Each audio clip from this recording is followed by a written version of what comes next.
Ada berita apa aja sih di Taiwan? Atau libur bingung mau kemana?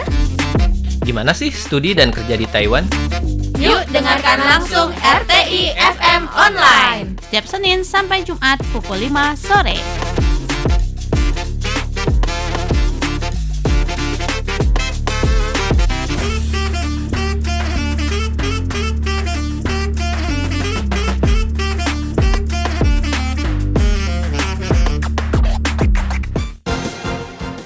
Halo teman-teman RTI FM Online semuanya. Apa kabar nih kalian yang ada di sana? Aduh, udah gak rasa ya kalau sekarang ternyata kita sudah memasuki pertengahan bulan Januari nih teman-teman. Rasanya awal Januari itu atau awal tahun berlalu dengan cepat. Kayaknya baru kemarin nih kita menyaksikan yang namanya pesta kembang api di malam tahun baru. Gak berasa ya, sekarang udah pertengahan Januari, tepatnya di tanggal 10 Januari nih teman-teman ya. Dan otomatis ya kalian mungkin akan berasa aduh akhir pekan kok udah mau nyampe lagi sih. Tapi senang sih yang namanya akhir pekan ya. Kenapa? Karena yang namanya akhir pekan otomatis besok itu sudah banyak yang libur nih. Atau enggak kalian udah berencana kira-kira di akhir pekan Sabtu ataupun Minggu mau kemana. Dan seperti biasa kalau udah hari Jumat pastinya kamu ketemu lagi sama saya Linda Dan saya Cindy dalam acara RTI FM Online di hari Jumat, yaitu Pekan Interaktif. Dan seperti biasa ya teman-teman ya, selama 30 menit ke depan kita akan menghadirkan berbagai hal yang menarik nih terkait dengan yang namanya kegiatan menarik di Taiwan ataupun Indonesia ataupun yang terkait dengan internasional. Dan di kali ini kita punya apa aja sih Kak Cindy? Sebagai pembuka, kita memiliki informasi yang sangat menarik terkait hal-hal tabu apa aja sih yang tidak boleh dilakukan saat bersih-bersih besar Imlek. Dan sebagai penutupnya, kita akan kembali dengan wawancara bersama dengan Evelyn untuk bagian yang kedua ya teman-teman. Kalau kemarin kita udah ngebahas terkait dengan Evelyn dan studinya yang sangat luar biasa, terus gimana sih dia belajar bahasa Mandarin dan gimana dia bermusik, dalam acara kita di hari ini kita akan ngebahas gimana sih ketika dia datang ke Taiwan secara mendadak, terus gimana sih dia akhirnya bisa duet bareng bersama dengan Eric Cho. Udah gitu gimana sih dia menciptakan lagu dan apa aja nih yang menarik terkait dengan Taiwan ketika dia berkunjung ke Taiwan. Jangan kemana-mana ya, dengerin terus acara kita setelah selingan yang berikut ini.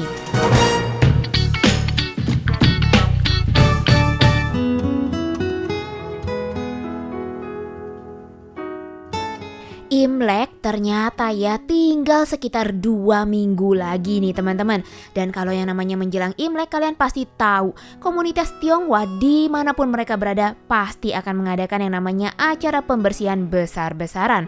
Tapi kalau kalian perhatikan ternyata nih pembersihan yang dilakukan sama komunitas Tionghoa dimanapun mereka berada tidak akan sembarangan. Kenapa? Karena ada beberapa hal yang harus mereka perhatikan, yaitu hal tabu ataupun pantangan yang harus mereka jalani. Dan terkait dengan hal ini, apa aja sih kira-kira nih hal tabu atau pantangan-pantangan tersebut? Yang pertama, kita langsung spill aja ya, yaitu waktu pembersihan. Kenapa? Karena pembersihan besar-besaran menjelang Imlek bukan hanya pembersihan biasa, tapi juga merupakan simbol ritual nih teman-teman. Nah, kan yang namanya pembersihan itu dianggap sebagai untuk membuat keberuntungan hadir di tahun yang baru. Jadinya kamu itu harus menyelesaikan kegiatan pembersihan sebelum malam tahun baru Imlek. Tapi ingat, ternyata nih ya, pembersihannya gak boleh terlalu jauh bedanya. Jadi kalau misalnya kamu ngerasa nih ya, aku kemarin pas malam tahun baru tanggal 1 Januari itu aku udah bersih-bersih rumah loh, udah aku gak perlu bersih-bersih lagi. Tidak bisa ya, karena waktu pembersihannya gak boleh terlalu jauh, hanya antara 1 sampai 3 minggu sebelumnya. Dan kemudian ini menurut informasi ya, kalau kamu jemur pakaian sebaiknya sebelum malam tahun baru Imlek, dan hindari membuang sampah di hari pertama sampai hari keempat Imlek. Wah, bener banget nih Kak Linda. Jadi sekarang nih ya teman-teman, tanggal 10 Januari adalah waktu yang tepat bagi kalian untuk membuang barang-barang tersebut. Yang selanjutnya nih ya, jangan menggunakan kuplet, chundian atau hiasan pintu bekas tahun sebelumnya. Menyambut tahun baru Imlek berarti melepaskan yang lama dan menyambut yang baru. Oleh sebab itu, sebaiknya kamu mengganti barang-barang lama bekas dekorasi di tahun kemarin dan barang-barang yang tidak perlu di rumah, termasuk juga kuplet atau chundian nih teman-teman. Nah, chundian ini apa? Itu biasanya adalah kertas yang berbentuk segitiga ataupun yang berbentuk panjang yang biasanya ditempelkan di pintu-pintu rumah orang Tionghoa, yang biasanya ada kata-kata kaligrafi seperti wan shi ru yi gong xi fa cai. Itu biasanya teman-teman bisa meminta yang baru di kelenteng-kelenteng dekat rumah kalian karena biasanya akan dibagikan secara gratis. Jadi sebaiknya buang saja yang lama dan tempelkan yang baru ya teman-teman ya, supaya hoki kalian tetap lancar. Kemudian nih, ketika kalian melakukan pembersihan besar-besaran, ternyata posisi tempat tidur tidak boleh dipindahkan secara sembarangan. Karena posisi tempat tidur nih ya, dianggap juga sebagai posisi keuangan dalam Feng Shui dan juga merupakan posisi yang dapat menarik kekayaan. Jadinya kalian sebaiknya kalau ngerasa nih peruntungannya udah bagus gitu ya di tahun-tahun sebelumnya, jangan langsung pindahin ataupun jangan pindahin sembarangan ya teman-teman, agar tidak merusak aura. Dan kalau misalnya kalian memutar atau mengubah posisi tempat tidur secara sembarangan, hati-hatilah, karena ternyata kalau salah ini bisa mempengaruhi kesehatan maupun rezeki loh. Dan selanjutnya nih teman-teman, singkirkan hal-hal lama dan rusak. Jadi bersih-bersih besar untuk menyambut musim semi juga berarti melenyapkan hal-hal yang kurang baik di tahun lalu. Barang-barang yang sudah rusak, misalnya baju bodol, bolong gitu ya. Kemudian vas bunga yang retak atau piring dan gelas yang sumpil sebaiknya dibuang saja agar tidak mengganggu keberuntungan, apalagi barang-barang yang bisa melukai kalian. Karena barang-barang jelek dan rusak ini bisa merugikan kalian secara finansial di tahun yang baru loh. Kemudian nih ada hal yang juga nggak boleh dilupain terkait dengan yang namanya pembersihan besar-besaran. Ternyata setelah kamu memilah dan melakukan pembersihan, termasuk misalnya ngebuang barang-barang yang udah nggak dipakai, rusak ataupun makanan kadaluarsa, tapi kan setelah kotak penyimpanannya ini kosong gitu ya, kulkas juga udah kinclong, rak makanan juga udah bersih gitu ya. Ternyata sebelum tahun baru Imlek harus diisi lagi sama yang baru. Kenapa? Karena ini maksudnya adalah baik, dimana kamu berarti memiliki musim panen yang baru dan baik. Terus udah gitu berkecukupan baik makanan, pangan, sandang maupun terkait dengan uang, sehingga kamu di tahun yang baru dan tahun mendatang tidak akan berkekurangan nih teman-teman. Dan selanjutnya ya teman-teman, kita akan lanjutkan dengan segmen wawancara bersama penyanyi dan selebgram asal Indonesia bernama Evelyn, di mana dia akan membagikan pengalamannya berduet dengan Eric Chou dan berjalan-jalan di Taiwan. Seperti apa sih ceritanya? Yuk dengerin setelah selingan yang berikut ini.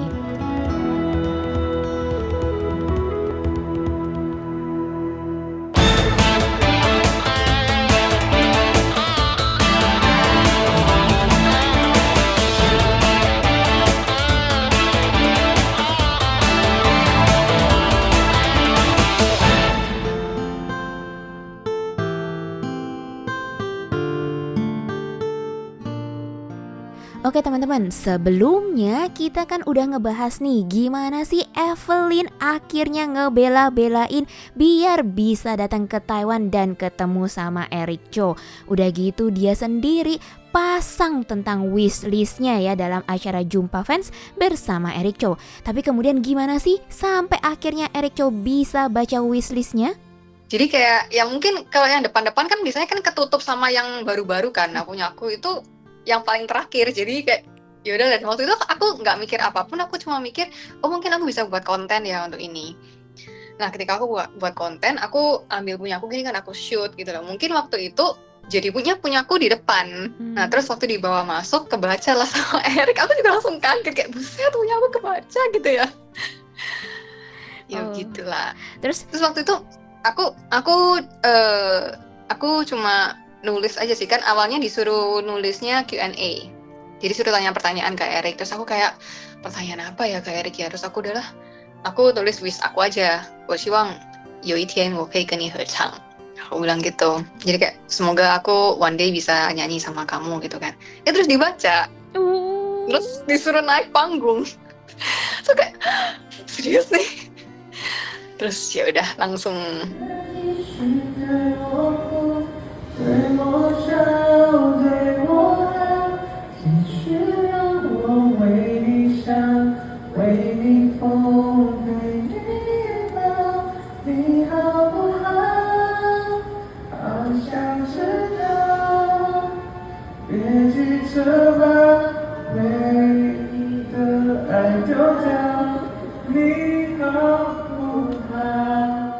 Gemeter nggak sih Iya. waktu nyanyi duet lumayan, gitu? lumayan. Gemeter singkat tapi ini tangan udah dingin semua. Oh. Kita dingin banget. Oke, udah. Ya tapi kayak harus apa ya? Harus tenang. Tapi duetnya itu lancar loh, aku lihat loh. Thank you. Iya. Meskipun terakhirnya agak melenceng dikit.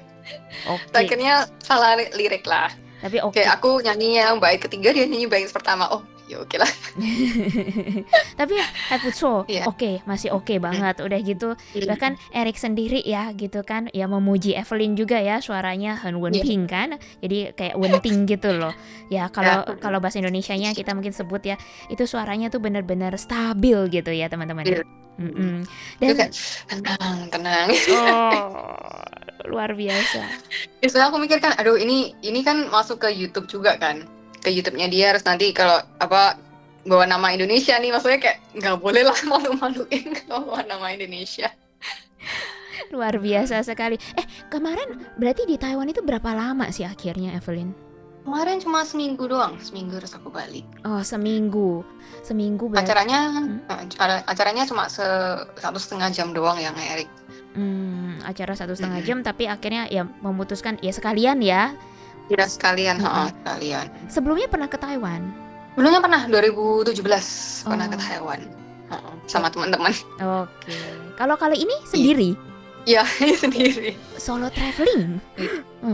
Tapi solo traveling ke sini gitu selama seminggu itu? Tapi ada saudara. Oh, Ada saudara. oke. Iya, jadi 4 hari ditemenin sama saudara, terus ada teman juga kan, jadi ditemenin sama teman juga. Masih oke ya. Jadi masih oke lah, ya masih oke lah. Kemana aja kemarin selama seminggu? Boleh tahu nggak, Evelyn? Aku kemarin hari pertama sama temenku ya ke Taipei Linyi. Dia fotografer kan, jadi sekalian foto-foto, mau ditawarin mau nggak foto-foto, aku bilang boleh lah. Ya udah akhirnya foto-foto. Dia lumayan terkenal juga di Taiwan untuk fotografer ya. Terus hari Selasanya ke Eric Chow itu. Hari Rabu kemana ya? Rabu mungkin kayak jalan-jalan sekitar Taipei aja sih waktu itu, hari Rabu. Terus Kamis, Jumat, Sabtu, Minggu ke Joven sama ke Miaoli aku. Ke Sanyi Miaoli. Melihat pemandangan. Ya sama saudara waktu itu, sama saudara. Terus hari Senin balik lagi ke Taipei, jalan-jalan sekitar Taipei. Terus hari Selasanya aku udah balik. Oke, jadi Balik. 1 minggu saja gitu ya, Evelyn ya. Terus gimana nih? Udah datang yang kedua kali. Terus udah gitu yang kedua kali ini kebetulan ketemu salah satu idola gitu kan ya? Iya. Nah, gimana kesan-kesannya nih untuk kedatangan kali ini ke Taiwan? Yang pasti senang banget ya. Senang, terus memorable banget. Dan aku merasa Taiwan 很亲切itu apa ya?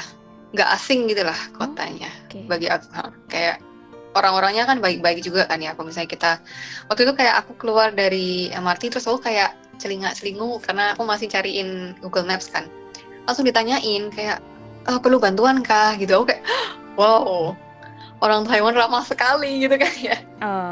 So biasanya kalau di negara-negara lain mungkin kan mereka lebih ke individualis kan ya, kayak nggak bakal tanya kecuali kamu yang tanya ke mereka. Kalau yang Taiwan baik-baik banget, apalagi kalau misalnya nunggu bus juga kadang-kadang dikasih tahu juga, oh ini kamu nanti nanya yang kesana, kamu nanya yang kesana kayak gitu. Ya aku kayak wow. Dan makanannya juga enak sih. Oke, makanan apa? Saucan. Saucan yang paling suka? Aku suka saucan ya, tanping. Aku kayak udah kangen banget tanping di sini nggak ada. 干饼、手抓饼, apa lagi ya? Kayak semacam kuotie, tapi bukan kuotie, apa ya itu ya? Kayak xiaolongbao tapi nggak ada kuahnya. Itu kayak Xiaolongbao tapi di pan, di fried gitu. suician. 好像是水煎包，好像是。 Jadi sukanya justru caocan alias makanan-makanan buat sarapan gitu ya. Menarik Karena kalau sekali. yang makanan beratnya di Indo kayaknya lumayan udah ada kan ya, kayak sancai. Kemarin dia sama sancai, terus makan apa lagi ya? Oh, lurofan. Apa lurofan? Di Indo nggak ada lurofan. Agak sulit ya. Ya sulit di sini nggak ada kayaknya apalagi di Surabaya ya. Mungkin aku yang baru nemu cuma satu resto yang rasanya mirip sama yang di Taiwan. Tapi aku kemarin juga kan biasa ya, maaf ya saya agak kepo-kepo gitu ya Evelyn ya. Kemarin sempat lihat nih soal kayak kamu kan sempat ada Q&A alias tanya jawab ya, iya. sama fans-fans kamu nih. Ya teman-teman ya jangan lupa Evelyn ini followernya juga udah banyak gitu ya. Jadi banyak yang suka bertanya-tanya sama Evelyn. Aku juga mau tanya, kemarin Evelyn gitu ya sempat nulis gitu di Instagram alias di IG gitu ya, soal pendidikan dan pekerjaan tapi dalam bahasa Mandarin gitu ya. Terus kayak ngebandingin antara daratan Tiongkok sama Taiwan gitu ya. Iya, betul. Nah, yang soal di Taiwan sendiri, apakah kamu karena mendengar nih beberapa pengalaman teman-teman kamu yang ada di Taiwan atau gimana? Betul. Karena aku nggak kuliah di Taiwan kan, cuman ada beberapa teman dan juga saudara yang kuliah di Taiwan. Mereka rata-rata bilangnya seperti itu, dan aku melihat juga kayak seperti kemarin aku bandingin soal bahasa ya. Kalau misalnya mau ambil yang Inggris, aku suggest-nya ke Taiwan aja, karena secara bahasa kalau Taiwan menurut aku lebih bisa bahasa Inggris daripada yang di China itu sendiri. Nah, terus kalau untuk kerja, memang kalau aku lihat teman-teman yang berangkat ke Taiwan setelah lulus S1 mereka bisa langsung kerja di Taiwan. Beneran nggak sih?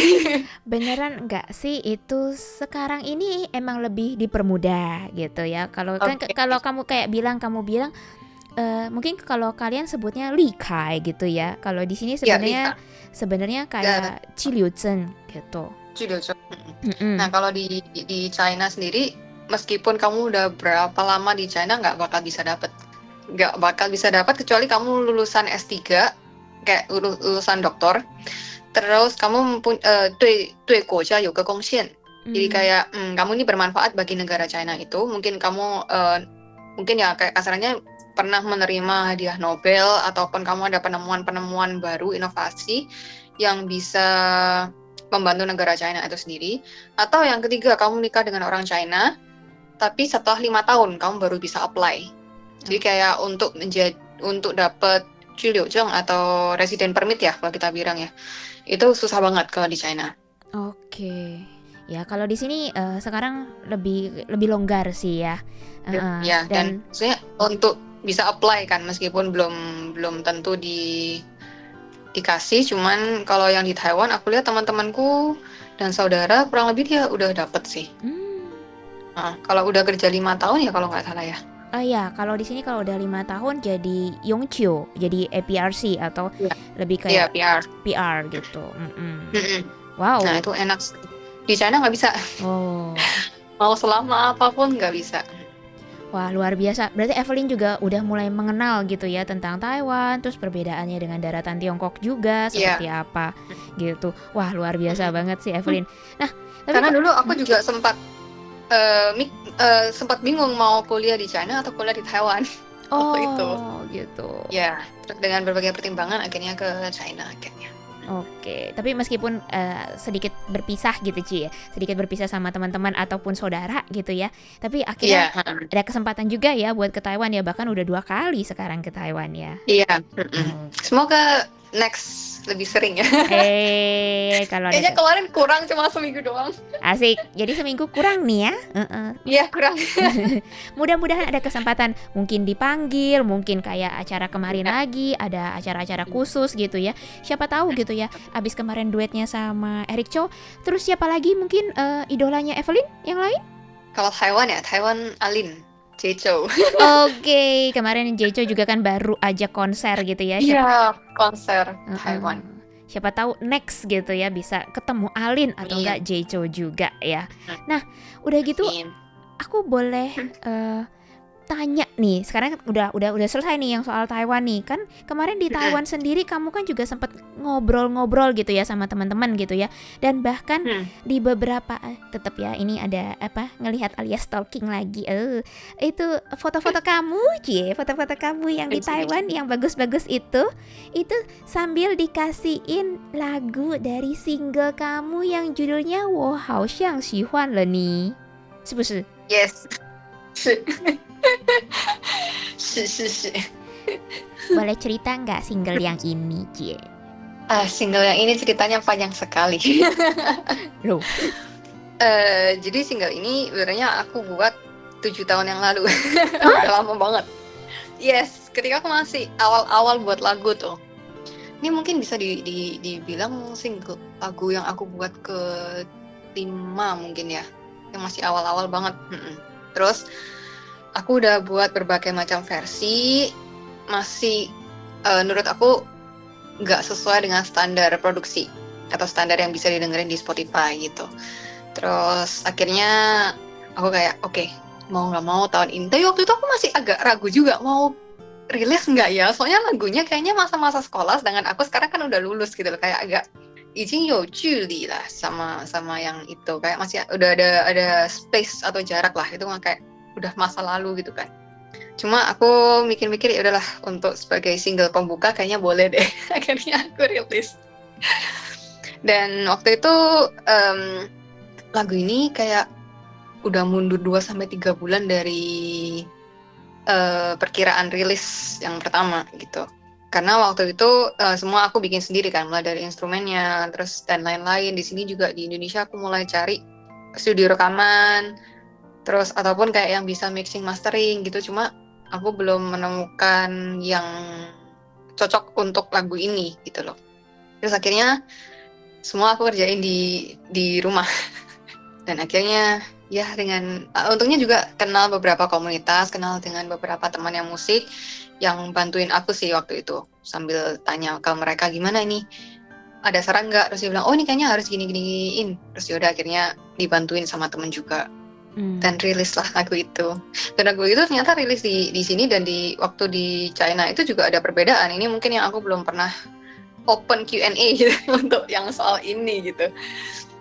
Jadi kalau yang di China itu kita bisa upload sendiri. Jadi kayak upload Instagram, YouTube itu kurang lebih seperti itulah. Nah, sedangkan kalau misalnya kita mau masuk ke platform internasional seperti Spotify, Apple Music itu nggak bisa. Kita harus punya satu agent yang bantu untuk uploadin. Jadi kayak kita upload ke platformnya agent ini dan kita bilangnya agregator. Nah, agregator ini nanti yang bantu kita buat distribusiin ke semuanya. Dan kemarin udah cari-cari juga yang mana, akhirnya trial and error, akhirnya nemu satu. Sementara ini pakai itu dulu. Jadi sebenarnya single yang ini tuh juga udah ada beberapa perubahan dong ya dari dibandingkan yang awal ya. Iya. Oke. Yang awal tuh akustik banget, cuma gitar doang, satu gitar. Oke. Yang sekarang aku sering kalau misalnya aku manggung offline, aku pakai yang versi yang pertama. Kalau mereka maunya aku gitaran tanpa pakai background musik. Jadi teman-teman kalau mau dengerin udah punya 2 versi gitu ya, yang pertama ataupun yang paling baru nih. Terus tadi kan udah sempet ada bisik-bisik ada bisik-bisik terkait dengan single baru lainnya nih. Kapan nih keluar?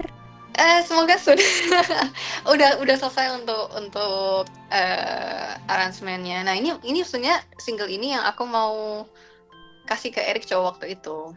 Oh. Cuma karena waktunya terbatas, jadi karena aku bikin lagu ini terinspirasi dari Eric Chow. Waktu dengerin lagunya dia yang baru, yang 不喜欢没有你的地方. Terus tiba-tiba aku nulis lagu ini. Cuman ya belum waktunya mepet waktu itu, jadi nggak bisa dinyanyiin. Ya udahlah, aku tinggal record doang sih, tinggal record vokal sama mixing mastering, habis itu aku upload nanti. Nanti mohon bantuannya ya teman-teman untuk didengerin. Ya asik, seru nih. Terus sekarang ini selain udah membuat beberapa single gitu ya, bahkan ini udah ada yang mau ke sekian nih gitu ya, udah ya Iya. tadi ya anggaplah yang kedua atau ketiga gitu ya. Nah, terus rencana di masa depan nih buat Evelyn sendiri, apalagi kan Evelyn ya sebenarnya kan juga jurusan arsitektur, udah lulus S2 arsitektur, bahkan sekarang kerjaannya terkait dengan arsitektur juga? Iya. Iya, kerjaan Tapi kalau kerjaan arsitek sementara ini ya yang proyek yang aku handle itu karena jadi kalau kerja arsitek ini lumayan cepat untuk selesai proyeknya gitu loh. Jadi kalau misalnya kita dapat gambar, ya udah kita gambarkan, kita feedback ke klien. Biasanya nunggu kliennya ini lama. Kan dia masih mikir dulu tuh ini apa. Kalau misalnya yang percaya feng shui juga diliatin dulu ke itu ahli feng shui ini benar nggak. Nah, karena ada spare waktu itu aku bisa kerjain yang lain. Oke. Buat musik ini. Oh, jadi kalau rencana di masa depan gitu ya, berarti semuanya tetap dilakukan gitu. Kerjaan arsitektur juga, terus dari gitu konten kreator juga, bermusik juga gitu. Lebih ke arah bermusik mungkin ya. Kan bermusik sama content creator kayaknya kurang lebih ya meskipun berbeda cuma bisa jadi satu lah. Lebihnya. Mungkin kalau kedepannya mungkin kalau udah lumayan lebih sibuk mungkin butuh bantuan dari tim. Kalau untuk arsiteknya sendiri juga aku udah ada tim juga sih, jadi lebih bisa diatur waktunya. Wow, luar biasa. Jadi sekali jalan itu bayangin ini benar-benar semangat tinggi gitu ya. Dua-duanya itu butuh fokus kan. Jadi arsitektur itu juga kan nggak mudah gitu ya. Nggak cuma sekedar menggambar, tapi kan ada perhitungan-perhitungan tertentu gitu. Betul. Terus udah gitu kan harus sesuai dengan klien dan kawan-kawannya gitu. Terus udah gitu masih ada ya tektokan ke misalnya ke supplier, ke tukang dan lain-lain. Sementara kalau bermusik sendiri itu kan juga masih ada kayak ini enak didengerin nggak sih gitu-gitu kan ya. Tapi dua-duanya bisa dijalani ya ke depannya gitu ya. Bisa, semoga bisa. Berusaha supaya bisa. Luar biasa. Jadi Soalnya semangat. ada pepatah kan kayak 建筑是流动的音乐，而音乐是凝固的建不，等一下，建筑是凝固的音乐，音乐是流动的建筑。Jadi digabung. apa ya kalau di Indonesia ini ya? Kalau bangunan itu atau arsitektur itu kan kayak itu musik yang menjadi apa sih namanya ya? Ningku itu apa ya? Susah kayaknya kalau kita menetap gitu. Kalau nggak ningku Ya, tuh menetap. ada struktur gitu kan. yang menetap di Gitu. sana. Terus sementara kalau musik itu justru adalah sebuah arsitektur gitu ya, kayak komposisi gitu ya, komposisi yang berjalan ya kayak gitu ya. Wow, luar biasa sekali. Bahkan ada ininya nih, ada pepatahnya gitu ya, luar biasa. Iya. Di China ada pepatahnya begitu kayak oke, masuk akal. Oke, jadi ternyata nggak salah ya pilih arsitektur sama musik gitu ya. Luar biasa. Dan bahkan bahasa Mandarin juga Henliuli nih. Bahasa Mandarinnya juga oke banget ya. Bahkan ya kemarin duet juga wah luar biasa banget nih. Thank you. Baiklah teman-teman, segitu dulu sesi wawancara eksklusif bersama Evelyn. Dan sekarang marilah kita dengarkan lagu karangannya yang bertajuk 我好像喜欢了你。 I think I'm in love with you.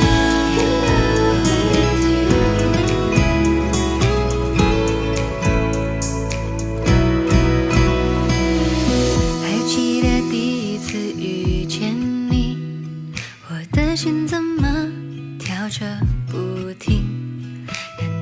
这就叫做爱情，我自己真的搞不清。坐在你身后偷偷看着你的背影，有说不出的开心，就像一首单曲循环听你的声音，想知道你是否对我也有一样的感情。